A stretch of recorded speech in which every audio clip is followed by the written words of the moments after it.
Hey everyone, and welcome to my channel. Today's video I'm going to be giving you some hair and makeup tips for if you're getting your photo taken for an ID, a passport, or just a special event.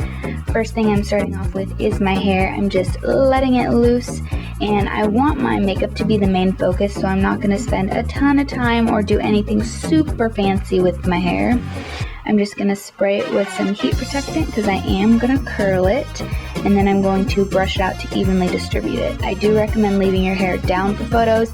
It really is a little more of a safe route, because if you try to do an updo, it may make you look bald and may accentuate features that you don't particularly like a large forehead or chubbier cheeks, but that's just my opinion. If you want to go for an updo, do it, but it's a little more safe to do your hair all the way down. Now, this method that I'm using to curl my hair is something I do when I am really lazy or I only have about 10 minutes to get ready. And what I do is I split my hair into two and take one side clipped away while I work on the other. So what I'm doing is taking my curling wand and splitting my hair into two again, and then I am going to curl this big back section, so I will only have 4 curls.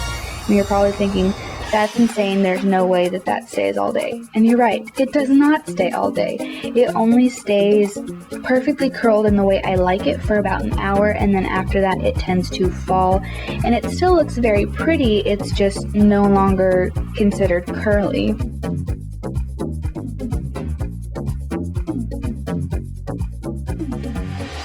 So when it's done, I'm going to let it go, and I'm going to roll it back up and use 2 bobby pins to pin it back on my head like little pin curls.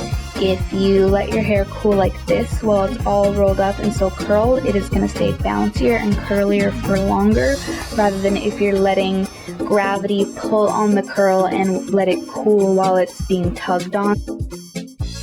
And also gives your roots a little extra lift if you let it cool like that.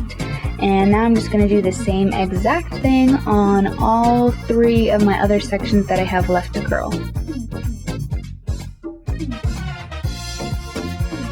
This is kind of like a get ready with me video, because for one of my classes, which is kind of like a professional development class, I had to send in some headshots, and a lot of my professors in college do ask that they send you a little bio of you with a semi-professional photo of yourself, and that helps them get to know large classes a lot easier.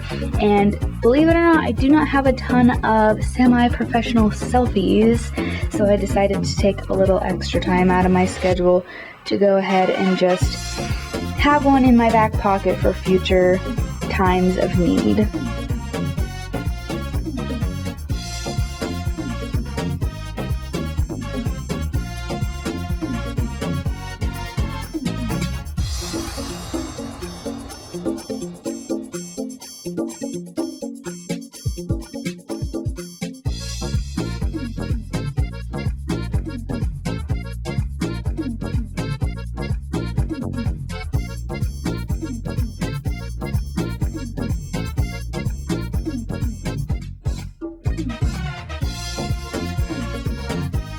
Once all of my curls are up, I'm going to leave them up while I start working on my makeup.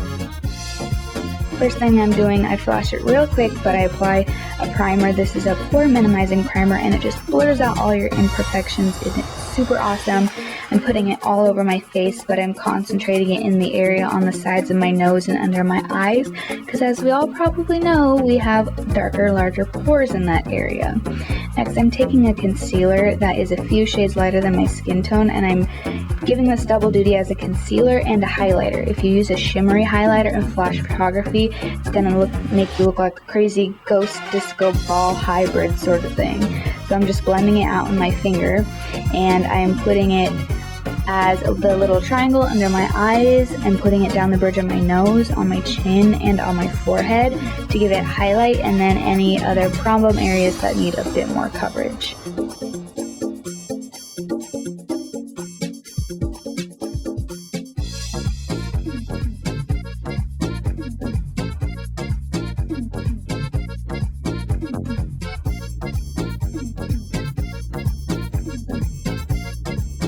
Now when we move on to foundation, you're not going to want something that says it's going to be luminizing like this L'Oreal Lumi. You're going to want to use something that's a bit more matte. I'm using the CoverGirl Ready Set Gorgeous foundation, and I'm just applying that with a stippling brush. Apply however you like to apply it, whatever makes it blend in the best. Even if you have dry skin and you want a dewier finish, I still suggest going for matte. If you do flash photography, it is going to make your face look really washed out. Now I'm just putting some powder all over my face to help give it a bit more of a matte finish, and because I do get oily throughout the day. Now I'm going to go ahead and contour my face. I'm going to chisel out with an angled brush my cheekbones, my temples, the sides of my nose, and a teeny tiny bit under my lip to make my lips look bigger. With flash photography, your face tends to look flat, one color, really white, so I'm putting a little bit of life and color back into my face and making sure my features definitely pop.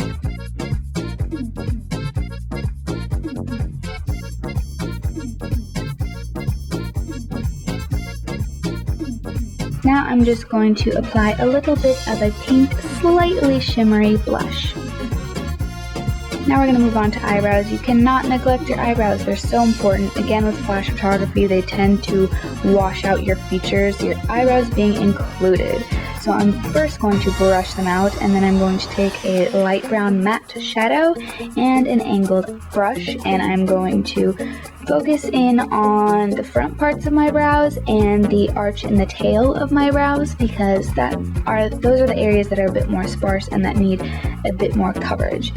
Now I'm going to put on an eyeshadow primer, and you can barely see it in this shot, but I'm also applying a baby pink eyeshadow on my lids all the way up to my brows, and then focusing in on the inner corner.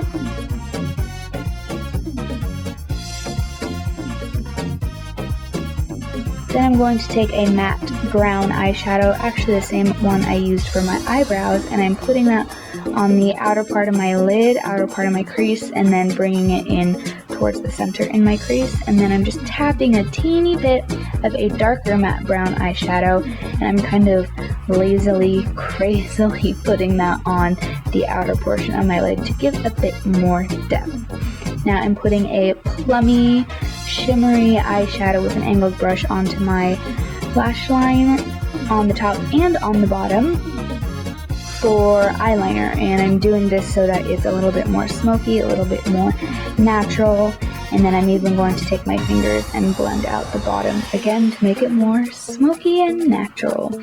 Now I am taking a black eyeliner, and this looks really creepy, but I'm just tight lining my eyes. It makes them pop without doing a harsh black straight on top.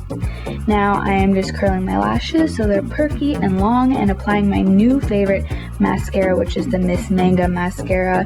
I really love this. I've only had it for a little while, but I just love the way it makes my lashes look.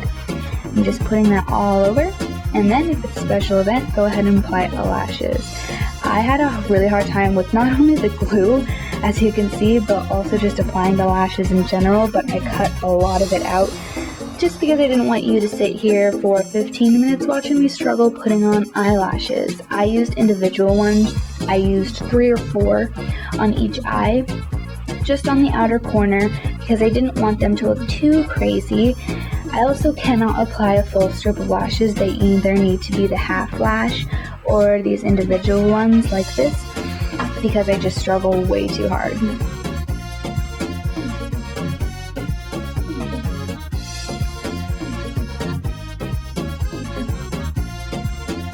Here's me trying to figure out which way them darn things go. And now while I'm waiting for the glue to dry, I am applying a lip color. I went for something a little brighter and bolder than I usually wear, which is nothing, but I want my lips to pop out. If you are wearing a nude, it's going to look the same color as your skin, and your features are going to be washed out. And now I'm applying that same mascara again to my lashes on the outside and the just tip of the lashes, the fake ones. And now that my makeup is all done, it's time to let the curls loose and I should have sprayed them before I took them out, but I just kind of forgot. I recommend you do that if you try this, but I did spray it afterwards. Now I'm just playing with it, separating it, combing through it, twisting it until I get it the way that I like it. And that is my whole look for you guys. This is what I did to do my headshots, I guess you could call them, for my class, and I hope that these tips helped you out as well. Give it a thumbs up if they did. Anyway, thank you so much for watching, and I will see you later. Bye!